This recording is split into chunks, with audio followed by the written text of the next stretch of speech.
Welcome to day 3 of our journey to reaching a 1 million savings goal. Today is May 12. Pagkagising ko, dumiretso agad ako sa aming DPST leadership meeting via Zoom, then nag-check ng emails at iba pang Sun Life activities.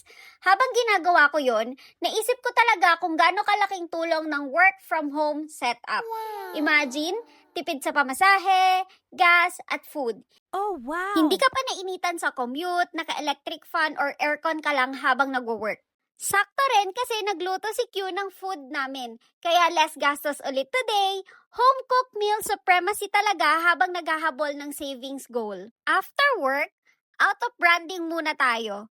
Pero honestly, isa ito sa mga ways namin para makatipid nang hindi ramdam na deprived kami. Nangapit bahay kami kila Ate Joy para magmerienda ng pansit. Na para bang magkapit-bahay lang talaga ang San Pablo Tulipa. Additional financial tip, kung may kapitbahay kang mapagbigay, alagaan mo yan. What? Fast forward, inabot na kami ng gabi kakakwentuhan at kakatawanan.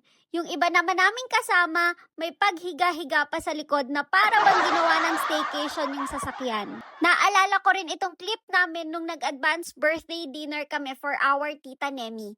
Habang pinapanood ko siya, na-realize ko kung gaano kami ka-bless magkaroon ng family na laging nandyan.